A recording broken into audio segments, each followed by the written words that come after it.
The interactionist approach. The basic premise of interactionist approach, which was developed by William Scarts, is that there is a symbiotic relationship between people and environment, and therefore the function of social work is to mediate the process through which the individual and society reach out each other through a mutual need for self-fulfillment. So next, the mediating function. SCART contends that social work function in the society is the most powerful, expressed when it directs itself not to the individual or the social, but to the relationship between the two.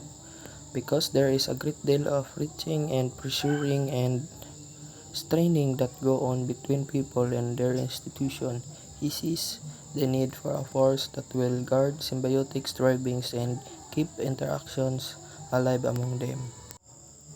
Scarts believe that ang social work function is mao ang pinaka-effective when it focuses the relationship sa individuals ug sa society. He suggests that there are often tension and pressure between people and their institution they interact with, and there is need for a force such as social worker to protect and nurture the interaction and mutual efforts between individuals and society. So, according to Scarts, nga ang function sa social work is to mediate the transaction between people and the various system through which they interact with in the society. So, ang mga include ani is family, the peer group, the neighborhood, the school, the job, and others. Sa lahi pa nga bahin, ang social workers help individuals to navigate and to improve the relationship within this different system. The diagram shows the mediating function of social work and the specific relationship at work in a given situation. It shows the impetus of the client, individual, or group toward the system with which interaction, and the system, group, family, etc. toward its member or client. The arrangement also shows the line along which the social worker uses skills to encourage approaches among two parties. These approaches, according to Scarts, may involve conflict, cooperation, confrontation, negotiation, or other forms of exchange based on the reality situation. It also pointed out that demand is not for conciliation but for a realistic exchange between the client and the system. So, for example, sa isa ka organization na duha ka member nga naay ongoing issue with their communication and collaboration, which is maka-affect sa grupo. Tas ikaw ibutang na to nga mediator. So as mediator, imo ang role is to facilitate constructive na conversation between them to help them find a resolution. During the mediation, magbuhat kag safe and neutral environment for both para ma-express nila ilang feelings. So ikaw nga mediator, kailangan jud maging active listener ka sa ilang perspective and ensure that nga sa ilang duha na equal opportunity to speak. So ikaw as mediator, pwede ka mag-ask open-ended questions para ma-encourage sila to think deeply about kung sa gyud ang hinungdan sa ilang pagka-conflict. Tabangan nimo sila na i-identify ang common interests and areas of agreement. Pinaagi sa imong guidance, makauna-una sila nga ang ilang misunderstanding ug miscommunication is leading to unnecessary conflict. Then i-assist nimo sila nga mag-brainstorming ug unsay possible nga solution and facilitate discussion where they negotiate and compromise. With your guidance, na maka-come up sila og plano na ma-improve ang ilang communication and establish clear expectation for working together. They also agreed to regularly check in and address the issue that may arise in the future. So next, the group. In the working with groups, in this approach, the social worker has two client responsibility.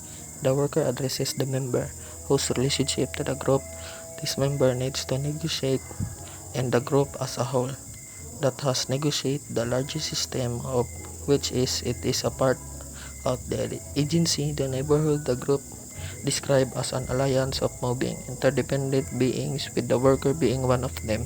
The workers' move are directed toward specific purposes, limited in scope and time, and touching only those her immediate reach. The main point of this approach is ma-emphasize ang importance sa working with groups sa social work practice.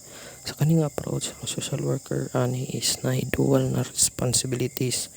I-address ang needs sa individual group members and facilitating the function of a group as a whole within the larger system. It is a part of such as an agency, neighborhood, or community. The interactionist approach has no special requirements no other than that the people need each other and can work together with help on the tasks they have agreed on. The group is seen as a mutual aid group that focus on a specific problem or problems that the agency function is to provide help with, such as problems. The group in this approach has four major features. First, the group is collective in which people face and interact with. The group in this approach has four major features. First, the group is a collective in which people face and interact with each other. Second, the people need each other for certain specific purposes. Third, people come together to work on common tasks. The last one is the work is embedded in a relevant agency function. Basis of the work. Basis of the work is it refers to the sequential or pagsunod-sunod sa mga steps or stages involved in completing a task. The four phases of the work in this approach according to scholars.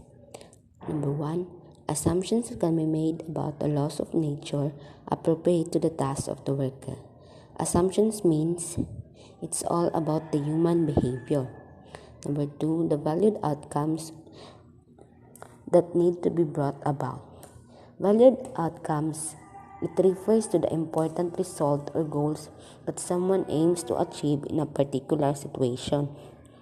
Number 3, the implementing acts which the worker may have to do. The meaning of the implementing acts is it refers to the specific action or task that the worker needs to carry out in order to execute a plan within the role. So here are the summary of the features of these phases.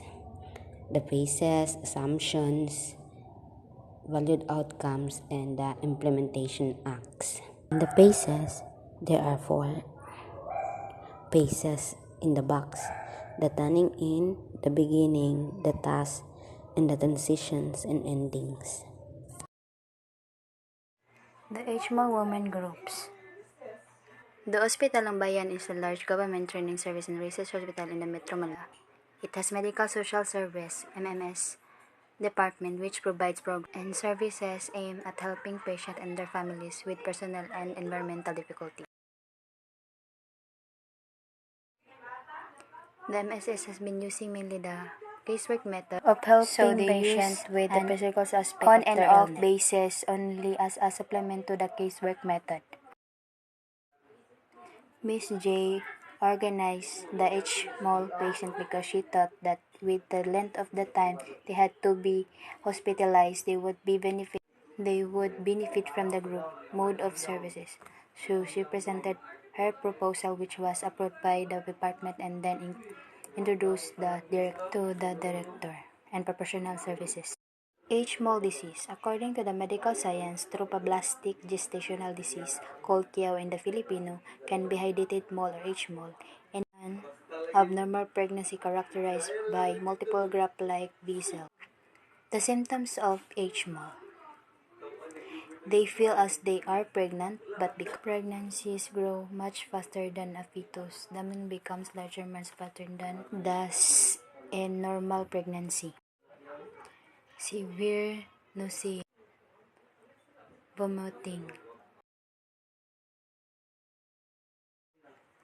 The worker read each of the patient individual files and interview them first to obtain additional information, to orient them about the group services of the MMS, as about their concerns and problems.